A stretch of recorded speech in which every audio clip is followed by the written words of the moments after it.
عزیز دوستو، جن لوگوں کی منزل ہوتی ہے نا، جو لوگ طے کر لیتے ہیں ہم نے کہیں پہنچنا ہے، تو پھر سفر جب کرتے ہیں نا، ہم طے کرتے ہیں کہ آج مجھے فیصل آباد لاہور کسی جگہ جانا ہے، تو پھر رستے میں یہ تھوڑی دیکھا جاتا ہے کہ سپیڈ بریکر کتنے آئے، یہ تھوڑی دیکھیں گے کہ راہ کے اندر چنگچی رکشے گاڑیاں اور باقی چیزیں کتنی آئیں۔ سفر کا تعین کریں اور سفر شروع کرتے رہیں۔ بس میلاد کی محافل میں اور خوبصورت جگہوں میں کوئی تلخی والا بعض اوقات کام ہو بھی جائے تو تلخ ہونا نہیں، لینا مزہ ہی ہے۔ سمجھ میں آئی بات؟ اللہ تعالیٰ آپ کو خوش رکھے، اس کا بھی لطف ہی حاصل کرنا ہے اللہ کے فضل سے۔ دنیا میں پریشان وہ بندہ ہوتا ہے جو ذہنی طور پر نفسیاتی طور پر الجھ جاتا ہے۔ آپ نے الجھنا نہیں، محبت سے بیٹھنا ہے۔ چند ایک باتیں عرض کرنی ہیں، اس بات میں کوئی شک نہیں، ایکو ذرا کم کر دینی، اس میں کوئی شک نہیں کہ ایمان نام ہے حضور کی محبت کا۔ محبت مصطفیٰ کریم صلی اللہ تعالیٰ علیہ وسلم ایمان کی جان ہے، اور یہ دین اسلام کا بہت بڑا انعام ہے کہ وہ کہتا ہے کہ حضور سے پیار کرو۔ اس لیے کہ جب نبی پاک سے محبت ہو جاتی ہے تو زندگی ویسے ہی آسان ہو جاتی ہے۔ اے عشق تیرے صدقے جلنے سے چھٹے سستے، جو آگ بجھا دے گی اب وہ آگ لگائی ہے۔ کیا ہوتا ہے کہ انسان کے لیے زندگی آسان ہو جاتی ہے۔ میں نے عرض کیا تھا کہ پتہ ہی نہیں چلتا کمانڈر ان چیف کون ہے۔ اللہ آپ کو سلامت۔ ٹھیک ہو گیا جی، اب آنے دیں دوستوں کو، بیٹھ جائیں جی۔ آپ لوگ آگے نہ ہو پیارے بیٹے، بیٹھ جاؤ جہاں جگہ نہیں۔ آپ اس طرح بھاگے دوڑے تو نانا، محفل میں آئیں، اس کا ادب کا خیال کریں۔ آپ تشریف رکھیں، بس بیٹھ جائیں جہاں جگہ مل رہی ہے۔ جو دوڑ کے آ رہے ہیں یہ اطمینان سے آئیں گے تو باوقار لگیں گے۔ اللہ آپ کو سلامت رکھے، برکت دے، ماشاءاللہ۔ اللہ تعالیٰ آپ کو برکات دے۔ اوہو، یہ اتنا مجمع کنٹرول نہیں ہوتا، کوئی بات نہیں، وہ انجی ہوتا ہے ہر روز تھا۔ نعرہ تکبیر، نعرہ تکبیر، نعرہ رسالت، نعرہ رسالت۔ بس جی بیٹھ جائیں، اب تشریف رکھ، جلدی سے بیٹھ جائیں جی۔ آپ جو کھڑے ہیں یہ غلط کر رہے ہیں، ایک سیکنڈ سے پہلے بیٹھ جائیں، فٹافٹ فٹافٹ۔ فیصلہ کرنے میں اتنی دیر؟ لو جی ماشاءاللہ ٹھیک ہو گیا۔ اب آپ توجہ، بولے نہیں جی، اب بولنا سوء ادب ہے، بولے نہیں، بڑی مہربانی، اطمینان سے بات سنیں۔ نبی پاک علیہ السلام کی جو محبت ہے نا، وہ انسان کے لیے زندگی کو آسان کر دیتی ہے۔ حضور سے پیار ہوتا ہے نا تو بندہ نفرت کرنی ویسے ہی چھوڑ دیتا ہے۔ حضور سے پیار کرتا ہے، ہرس ہوس لالچ ویسے ہی نکل جاتا ہے۔ جب حضور سے محبت ہو جاتی ہے، نماز پڑھنا، درگزر کرنا، درود شریف پڑھنا، قرآن پاک پڑھنا، دین کی خدمت کرنا، حتیٰ کہ جان دینا بھی آسان ہو جاتا ہے۔ نبی پاک علیہ السلام کی محبت انسان کو کبھی بھی پریشان نہیں ہونے دیتی، الجھنے نہیں دیتی، تازہ دم رکھتا ہے حضور کا پیار۔ شرط یہ ہے کہ محبت صحیح ہو، اصلی ہو، باطن میں ہو۔ یہ آپ کے ذہن کے اندر کبھی بھی کسی بدبو کو نہیں آنے دے گی، طبیعت کو تازہ دم رکھے گی، سکون میں رہیں گی۔ لیکن نبی پاک علیہ السلام کی محبت کے کچھ تقاضے ہیں، ان تقاضوں کو سمجھنا پڑے گا۔ بالخصوص امت اس وقت جس جگہ پہ کھڑی ہے، آپ دیکھیں کہ اتنی بربریت اور اس جیتے جاگتے دیکھتے ماحول میں کہ جس میں ہر چیز کیمرے کی آنکھ دیکھ رہی ہے، اس میں اس قدر زیادہ اسرائیل کی جارحیت، اس کے جواب میں دو تین تازیانے ہیں وہ سمجھنے والے۔ ایک ہے کہ میں کوئی جذباتی بات کروں گا، آپ اس کی تائید کر دیں گے۔ ایک ہے کہ پہلوؤں پر غور کرنے کا وقت ہے کہ اتنے کٹھن ماحول میں بھی اگر مسلم امہ کے لیڈر بیدار نہیں ہو رہے تو آپ کو پس منظر سمجھنا پڑے گا کہ ہم نے نبی پاک کی محبت کے تقاضوں کو نہیں سمجھا۔ حضور سے محبت ہے نا تو پھر نبی پاک کو تو سادہ طرز زندگی پسند ہے، حضور کو تو پسند نہیں ہے۔ اللہ کے محبوب نے تو دعا مانگ کے فقیری لی اللہ تعالیٰ سے۔ آپ کو پتہ ہے جب بندہ بہت زیادہ آسانیوں میں چلا جاتا ہے، بہت زیادہ اس کے پاس سہولیات ہو جاتی ہیں، اس کا مرنے کو دل نہیں کرتا۔ خود نبی پاک علیہ السلام نے فرمایا قیامت کے قریب کافر تم پر جھپٹیں گے جس طرح بھوکے لوگ کھانے پر جھپٹتے ہیں۔ حضور کیوں، ہم تھوڑے ہوں گے؟ فرمایا نہیں، تمہیں دنیا سے محبت ہو جائے گی اور موت تمہیں بری لگے گی۔ اتنے بڑے بڑے بنگلے، عالی شان محلات، کس کا چھوڑ کے مرنے کو جی چاہتا ہے معاذ اللہ۔ نبی پاک کی محبت کا تقاضا سمجھو، ایسا نہیں کہ وہاں دولت آئی نہیں۔ حضور تو فرماتے ہیں کہ اللہ نے خزانوں کی کنجیاں میرے ہاتھ میں رکھ دی ہیں، لیکن میں نے عرض کیا مالک ایک وقت روٹی دینا اور ایک وقت کا فاقہ دینا۔ کنجیاں خزانوں کی اللہ نے دی۔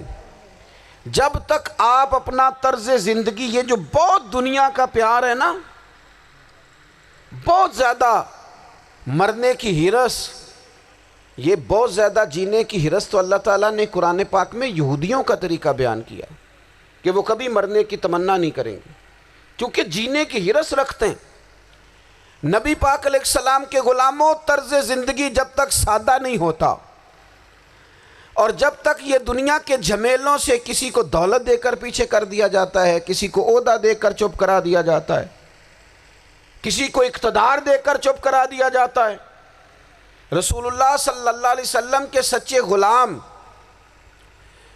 ان ایک بات کی سمجھ آ گئی تھی کہ ہمیں ہمارے رب نے کہا ہے قُلْ إِن كُنْتُمْ تُحِبُّونَ اللَّهَ فَاتَّبِعُونِي يُحْبِبْكُمُ اللَّهُ۔ اے محبوب آپ ان سے فرما دیں اگر رب سے محبت کرنا چاہتے ہیں تو آپ کی پیروی کریں، اللہ خود ان سے محبت فرمائے گا جب رب بھی ان کا ہو جائے گا، جب رب بھی ان کا کی محمد سے وفاتوں نے تو ہم یہ جہاں چیز ہے کیا، یہ لوح و قلم تیرے ہیں، اس کا کیا مطلب ہوا؟ لوح و قلم، قلم لکھتی ہے نا تقدیریں، مقدر فیصلے، تو لوح و قلم تیرے ہیں، اس کا مطلب یہ ہے کہ پھر رب کریم تیرے اوپر فضل کرے گا، اور وہ جن فیصلوں کی امت کو دیانت سے چاہت ہے اللہ اپنے فضل سے وہ فیصلے فرمائے گا۔ جب تک زندگی حضور کی غلامی کی طرف نہیں جاتی وہ اللہ تعالیٰ کی تائید نہیں پاتی۔ حضرت عبداللہ ابن حذافہ رضی اللہ تعالیٰ عنہ کو رومیوں نے قید کر لیا تھا، اور جب رومی آپ کو قید کر رہے تھے، پکڑ رہے تھے، جنگ میں کچھ موڑ ایسا آ گیا کہ بظاہر مسلمانوں کے قدم پیچھے ہٹ رہے تھے، تو 1000 آدمی نے 100 آدمی نے مل کے آپ کے گرد گھیرا ڈالا اور بڑی مشکل سے آپ کو گرفتار کیا۔ جب بادشاہ کے سامنے لے گئے نا تو بادشاہ سے اس کا سپہ سالار کہنے لگا کہ بندہ ضائع کرنے والا نہیں، یہ بات سمجھیں آپ، ہماری طبیعت کے مطابق جو بندہ پورا نہیں اترتا ہم ضائع کر دیتے ہیں، حالانکہ اگر آپ کو مخالف صف میں بندہ کام کا نظر آئے تو آپ غور فرمائیں کہ یہ ہمارے قافلہ محبت میں کیسے شامل ہو سکتا ہے، اس کے لیے جد و جہد کریں تاکہ اس سے کام لیا جا سکے۔ اس نے کہا روم کے بادشاہ نے بندہ ضائع کرنے والا نہیں، وزیر نے کہا بادشاہ سے، اس نے کہا کیا کریں، کچھ ایسا کریں کہ یہ معاذ اللہ ہمارے دین میں آ جائے، اور قرآن مجید نے واضح کہہ دیا ہے کہ یہودی اور عیسائی تم سے راضی نہیں ہو سکتے حتی تتبع ملتہم، جب تک کہ تم ان کے دین کی پیروی نہ کرو، ان کو کسی طریقے سے معاذ اللہ عیسائی بنایا جائے۔ تو بادشاہ کہنے لگا 2-3 چیزیں ہیں جس سے کوئی بندہ بھی خریدا جا سکتا ہے، کر لیتے ہیں بات۔ اس نے سب سے پہلے حضرت عبداللہ ابن حذافہ سے کہا کہ جتنے پیسے آپ کہیں گے آپ کو ملیں گے، آپ اس دین میں آ جائیں معاذ اللہ۔ تو حضرت عبداللہ ابن حذافہ نا، کچھ لوگ بڑے سیانے ہوتے ہیں، بردبار ہوتے ہیں، بعض باتوں پر غصہ نہیں کرتے، ہنستے ہیں۔ حضرت عبداللہ ابن حذافہ ہنس پڑے، فرمانے لگے تجھے کس نے بادشاہ بنایا، تو بڑا بیوقوف آدمی ہے۔ اس نے کہا کیا مطلب؟ فرمانے لگے نادان میں تو تلوار لے کے میدان میں آیا ہوں، مجھے دولت کمانی ہوتی میں تجارت کرتا، میں تجارت نہیں کر رہا، میں تو شہادت کے لیے نکلا ہوا ہوں۔ اور تو مجھے کہہ رہا ہے پیسے لے لے، کو عقل کی بات کر۔ اس نے دوسری بات کی، اس نے کہا کہ میں بادشاہ ہوں، میرے نیچے جتنے بھی عہدے ہیں، وزیر، مشیر، وزیر خزانہ، جو آپ عہدہ کہیں گے آپ کو دے دیا جائے گا، آپ اس طرف آ جائیں۔ تو حضرت عبداللہ ابن حذافہ کہنے لگے پھر کہتا ہوں تو بڑا نادان ہے۔ فرمانے لگے میں حضور کا صحابی ہوں، اور صحابی ہونے سے بڑا عہدہ دنیا میں ہے ہی کوئی نہیں۔ صحابہ وہ صحابہ جن کی ہر صبح عید ہوتی تھی، خدا کا قرب حاصل تھا، نبی کی دید ہوتی تھی۔ کہا تو مجھے لالچ دے رہا ہے۔ اب انہوں نے ایک نئی چال چلی۔ وزیر کہنے لگا کہ میں ایک اور طرح سے معاذ اللہ کوشش کرتا ہوں پگھلا دینے کی۔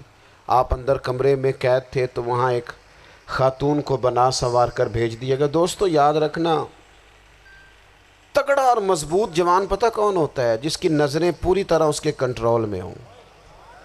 یہ علامت جوانی ہے۔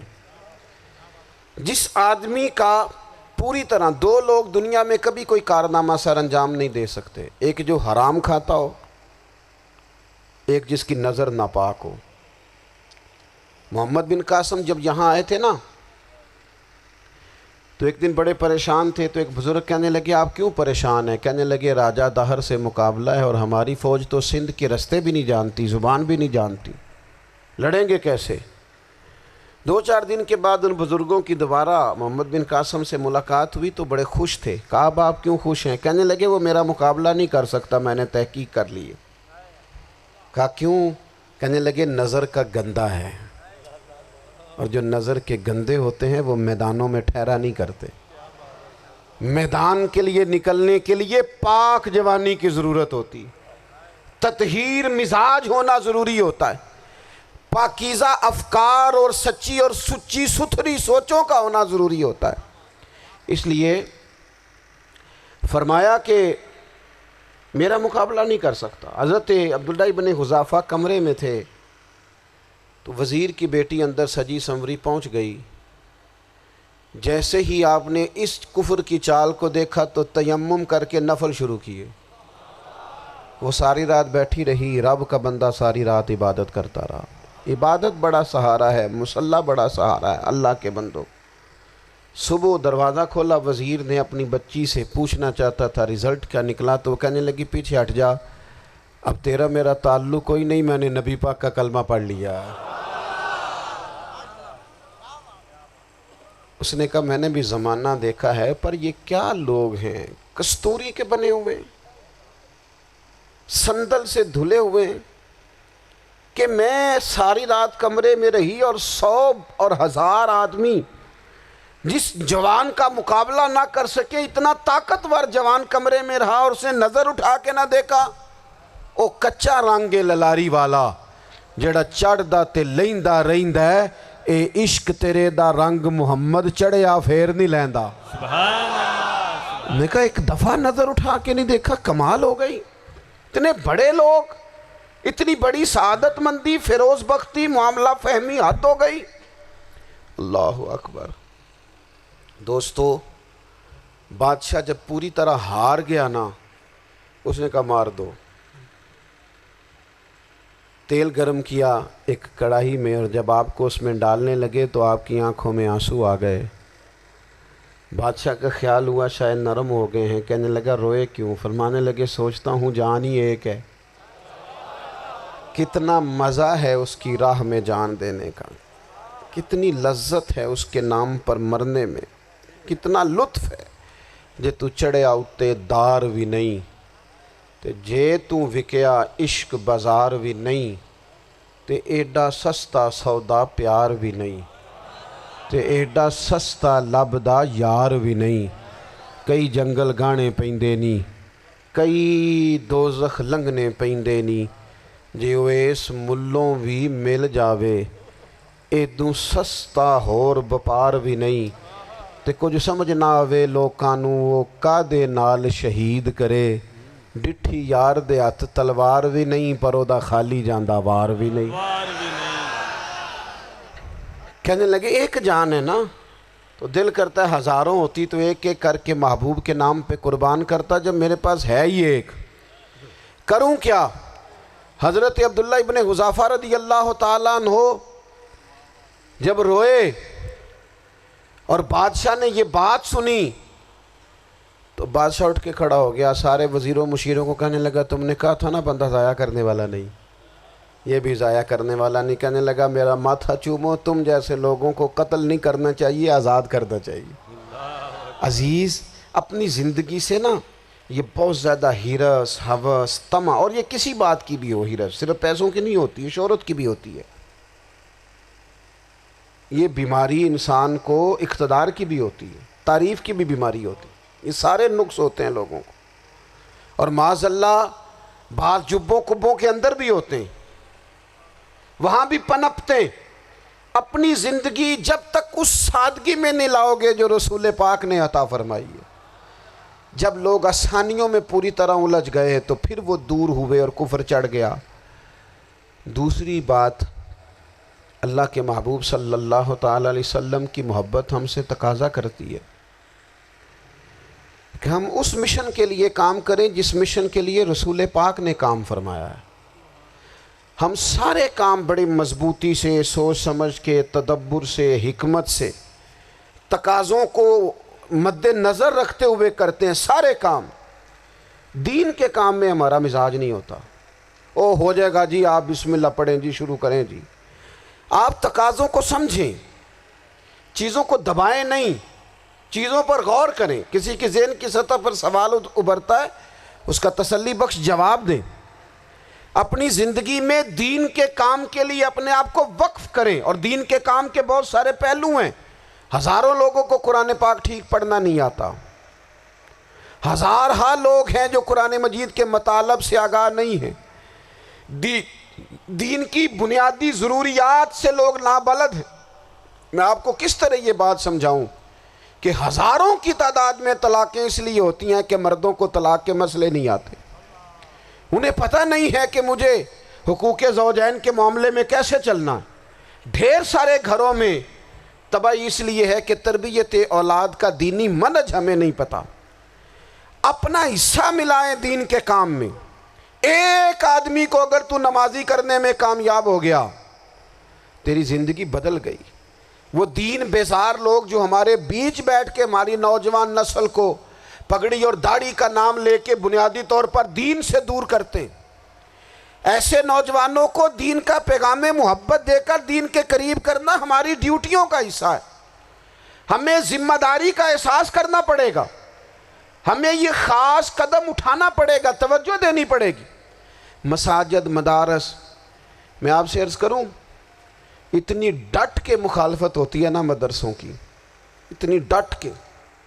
میں ادارہ چلاتا ہوں، اس کے چلانے میں جو مشکلات ہیں وہ تو ہم بتا نہیں سکتے آپ کو، اس لیے کہ میری قوم، میرا اس قوم سے تعلق ہے جو نعت خواں امیر کرنا چاہتی ہے، مدرسے نہیں، ہاں نقیب خطیب پیدا کرنا چاہتی ہے، شعر و شاعری کی زندگی کو پروان چڑھانا چاہتی ہے۔ فقط ہمارا ان لوگوں سے تعلق ہے جو لاکھوں کروڑوں روپیہ محافل پہ لگائیں گے، اور قاری صاحب بیچارے اگر مسجد کا کوئی ہونے والا کام کسی وقت بتا دیں گے تو وہ بڑی مشکل آ جائے گی ان کے لیے۔ یہ کیسے ہو سکتا ہے، آپ نے یہ ڈیوٹی بتا دی؟ مدارس، اور جتنا اہم رول دین کو پھیلانے میں مدارس اسلامیہ کا ہے، اتنی زبردست۔ لوگوں کا خیال ہوتا ہے میری طرح کے لوگ شاید کام کرتے ہیں، ڈیوٹی کرتے ہیں۔ یہ 10-15 لوگ آپ کو نظر آتے ہیں جو آپ کو کہیں میڈیا پر یا ادھر ادھر ڈیوٹی کرتے، مخلص لوگ اپنی جگہ پہ، وہ بھی بڑا ہی کام کر رہے ہیں، جو میڈیا پہ آ کے بھی اخلاص سے اور درد دل سے کو دین کی، ان کی بھی کسی بات کی حوصلہ شکنی نہیں، لیکن ہزارہا اساتذہ جو مدارس میں بیٹھ کے پڑھاتے ہیں، جنہوں نے وہ سارے لوگ تیار، آپ سمجھ نہیں سکتے کتنا بڑا کام۔ حفظ کا استاد جو ہوتا ہے نا، اس کی ڈیوٹی 24 گھنٹے ہوتی ہے، فجر سے پہلے، اور اس نے بچوں کو اٹھانا ہے۔ تنخواہ تو ہم انہیں دینا نہیں نہ چاہتے جی، تنخواہ نہیں دئی دی انہوں نے، ہم بھی مولوی امیر نہ ہو جانا، مولوی نو تے سوٹ بھی 27ویں والی رات دے ہے تاکہ کدھر سوان کے عید والے دن پا نہ لوے، چونکہ 27ویں تو بات تے درزی پھڑتا ہی کوئی نہیں، کیوں حضرت ایسا ہی ہے نا، اس وقت تو نہیں نہ لیتا. تو ہم چاہتے ہیں مولوی ہماری مرضی کے ہماری طرح کا سوٹ نہ پہن لے. مدارس کی مضبوطی آپ یہ دیکھ لیں, یہ صلاح الدین ایوبی کا تعلق بھلا کس چیز سے تھا؟ غوث اعظم کے مدرسے سے. حضور غوث اعظم کے مریدوں کی جماعت اس کے ساتھ شامل تھی. کون لوگ تھے جنہوں نے مدارس سے فیض پایا؟ رازی اور غزالی, حضور غوث اعظم, خواجہ اجمیر, یہ سب لوگ مدارس کے لوگ ہیں. کمزوریاں ہیں, غلطیاں ہیں, بہت ساری چیزوں کی اصلاح کی ضرورت ہے, لیکن یہ دین کا بہت بڑا قلعہ ہوتا ہے مدرسہ. لیکن اس کی مخالفت کی جاتی ہے. مجھے بتائیے, اگر مدرسوں میں کمزوریاں ہیں تو کالجوں یونیورسٹیوں میں نہیں ہیں؟ ہم نے کبھی مخالفت کی ہے بند کر دو سارے؟ لیکن لوگوں کا جب خیال آتا ہے, جب ہمارے ایک سابقہ وزیر صاحب تھے سر راہ, کسی دعوت میں میری ان سے ملاقات ہو گئی تو انہوں نے کہا مدرسوں کا کردار کیا ہے آج کے ماحول میں؟ میں نے انہیں کہا کہ مختلف کورسز آپ کراتے ہیں نا, تو اس کے لیے پھر مختلف ویکنسیز ہوتی ہیں. جہاں بچوں کو مدرسے کا کورس کرایا جاتا ہے تو استاد بننا ہوتا ہے, اس نے خطیب بننا ہوتا ہے, مسجد کی ڈیوٹی کرنی ہوتی ہے. میں نے کہا بالکل کوئی حکومت سرپرستی نہیں کرتی, لیکن اللہ کا فضل ہے. کبھی آپ نے کوئی مسجد سنی ہے جس میں جمعے والے دن مولوی نہ ملا ہو جمعہ پڑھانے کے لیے؟ کبھی آپ کو رمضان میں ایسی مسجد ملی ہے جس میں قرآن مجید سنانے کے لیے حافظ نہ ملا ہو؟ یہ ہو سکتا ہے کسی حافظ کو مسجد نہ ملے. تو مدارس کے ذمے جو کام تھا مدارس نے جم کے کیا ہے اور ڈٹ کے کیا اللہ کے فضل سے. اور مدارس کے لوگوں کو بھی کمزور نہیں پڑنا چاہیے. کبھی کسی وزیر, مشیر, مالدار کے روب میں نہیں آنا چاہیے, قطعاً نہیں. کیوں؟ کہ یہ وہ عظیم لوگ ہیں رسول اللہ صلی اللہ علیہ وسلم کے دین کے غلام, کہ ابھی ایک لفظ نہیں پڑا ہوتا الف با تا سا, پہلے دن گھر سے نکلتے ہیں تو حضور فرماتے ہیں اللہ کے فرشتے ان کے پیروں کے نیچے پر بچھا بھی دیتے ہیں. پہلے دن اتنا بڑا اعزاز ملتا ہے. تو حضور کی محبت کا تقاضا ہے دین کا کوئی کام کیا جائے. ایک خاتون مسجد نبوی شریف میں جھاڑو دیتی تھی, پر کوئی کام تو کرتی تھی نا. اور کس مسجد میں؟ جہاں 70,000 فرشتے صبح آتے ہیں 70 شام آتے ہیں. اس مسجد میں وہ خاتون جھاڑو دیتی تھی. بخاری ہے, جب ان کا انتقال ہو گیا صحابہ نے سوچا کہ حضور کو تکلیف ہوگی, بغیر بتائے جنازہ پڑھ دیا. حضور صبح تشریف لائے, تازی قبر دیکھی, اور محبوب وہ ہیں جو فرش پہ کھڑے ہو کے عرش کی خبریں دیتے ہیں. نبی پاک علیہ الصلاۃ والسلام نے فرمایا کہ مجھے اطلاع کیوں نہیں دی اس کے انتقال کی؟ یہ کرم دیکھو, کوئی ڈیوٹی تو کرتی تھی نا یار, پر خلوص سے, پر پیار سے, پر اللہ کو راضی کرنے کے لیے, پر درد دل سے. اور دین کی ڈیوٹیاں کرنے والے دوستو سنو, حضور صبح آئے, قبر کو دیکھ کر فرمایا مجھے کیوں نہیں بتایا؟ یا رسول اللہ آپ کو تکلیف دینا مناسب نہ جانا. تو قبر پہ کھڑے ہو کے حضور نے فرمایا صف بناؤ, میں دوبارہ جنازہ پڑھاؤں گا. صف بناؤ, میں دوبارہ جنازہ پڑھاؤں گا. کوئی ڈیوٹی تو. تیسرا تقاضا حضور کی محبت کا, سمجھو میں بس بڑی جلدی بات سمیٹنے لگا ہوں. حضور کی امت سے پیار کرو, یہ نبی پاک کی محبت کا تقاضا ہے. حضور اس بندے سے بڑے راضی ہوتے ہیں جو حضور کی امت سے پیار کرتا ہے.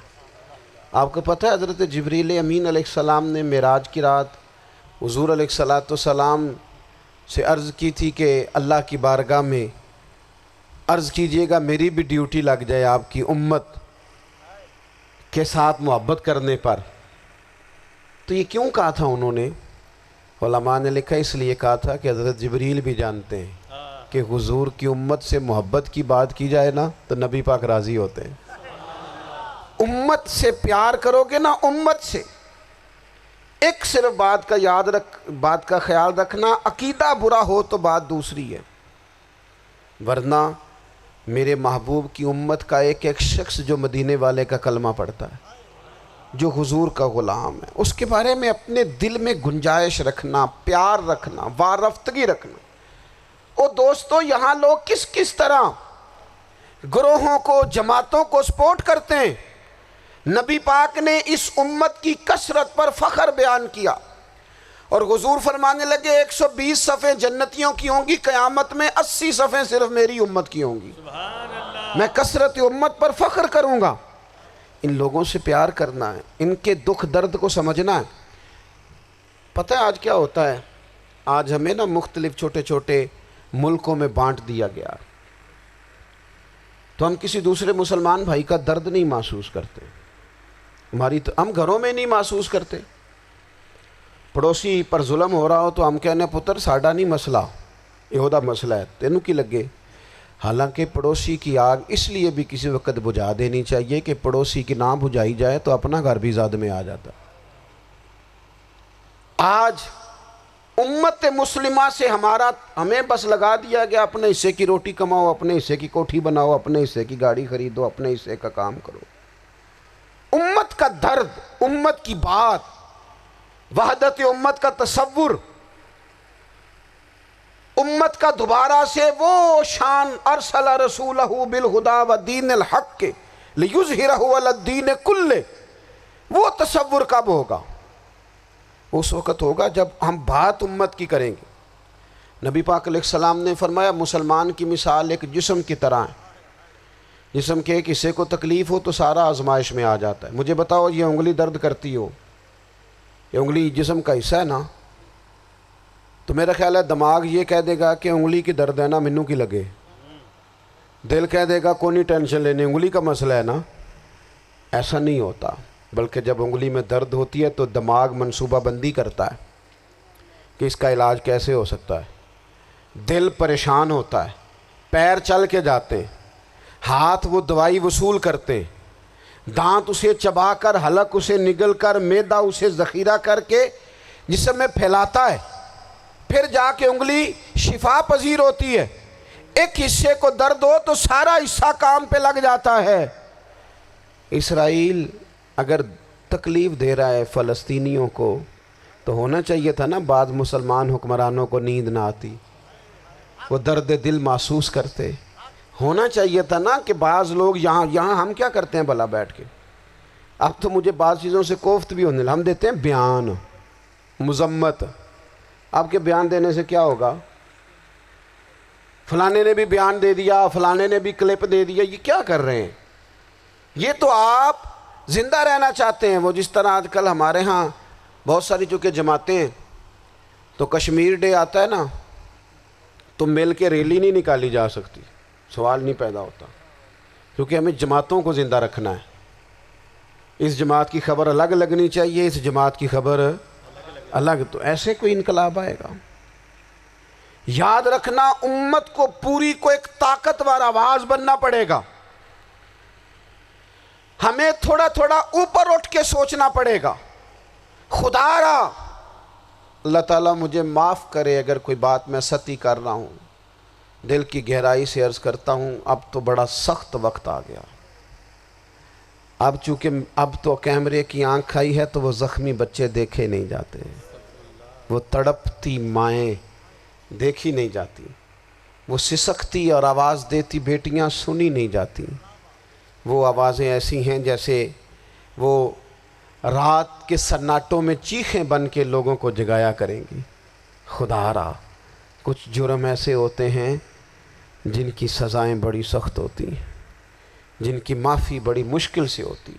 اپنے اندر جذبہ ایمانی پیدا کریں۔ اور میرے دوستو بستر پر بھی تو لوگ ماری جایا کرتے ہیں نا۔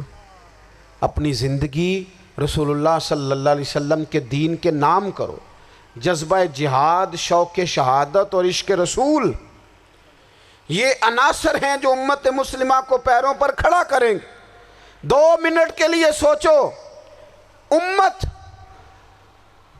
اگر اسی طرح کٹتی رہی، پریشان رہی، دکھتی رہی اور باری باری کر کے، اقبال نے کیا کہا تھا؟ اس نے کہا تھا وطنوں میں، انہوں نے کہا تھا کہ ان تازہ خداؤں میں بڑا سب سے وطن ہے، جو پیرہن اس کا ہے وہ مذہب کا کفن ہے۔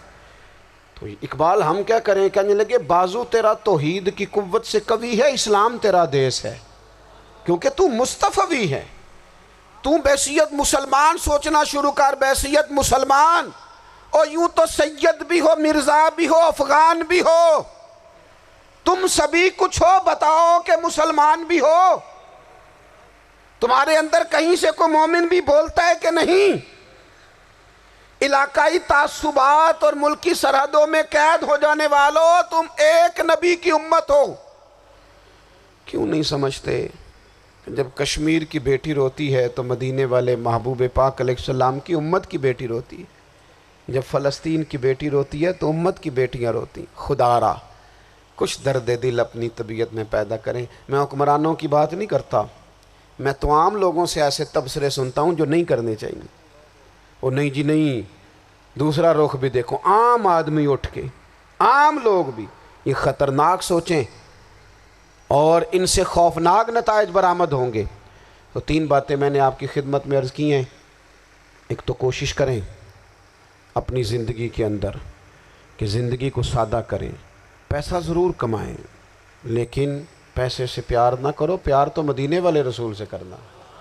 دولتیں، ہرس، ہوس، طمع، ان سے باہر آؤ۔ اور دوسری گزارش آپ کی خدمت میں یہ عرض کی ہے، کچھ نہ کچھ دین کا کام، اور اس میں بھی شہرتوں سے بچتے ہوئے، تصویروں سے بچتے ہوئے۔ میں ہر محفل میں شاید کہتا ہوں میری فوٹو آ رہی ہے اور لائیو آ رہا ہے اور فلاں ہو رہا ہے، لیکن اس محفل کا خوبصورت انسان وہ ہے جو سب سے پیچھے بیٹھا ہے، وہ کسی فوٹو کے لیے نہیں آیا۔ اور میں ڈھیر سارے لوگ دیکھ رہا ہوں، یہ جو آگے بیٹھ جاتے ہیں بعض اوقات 5 7 10 لوگ، یہ بڑی تصویر سازی کرتے ہیں، لیکن جو پیچھے بیٹھے ہوتے ہیں ان کی کوئی فوٹو نہیں آتی۔ اور میں نے بہت سارے لوگوں کو دیکھا ہے کبھی موبائل کو ہاتھ بھی نہیں لگاتے، لیکن جن کے لیے آئے ہیں انہیں تو پتہ ہے نا کون کون آیا ہے۔ اور کچھ دین کے لیے کریں۔ اور تیسری گزارش آپ کی خدمت میں یہ ہے کہ امت بن کر بھی ضرور سوچیں اور امت کے دکھوں کا مداوع بھی کریں اور امت مسلمہ کا درد بھی اپنے سینے میں ضرور محسوس کریں۔ اللہ تعالی ہماری اس بزم کو جی ایک بات اور سن لیں جی، نبی پاک علیہ الصلاۃ والسلام نے ارشاد فرمایا، لائیں جی، حضور سید عالم علیہ الصلاۃ والسلام نے ارشاد فرمایا کہ جب تک بندہ اللہ کے بندوں کی مدد میں رہتا ہے نا، اللہ بھی اس کی مدد کرتا رہتا ہے۔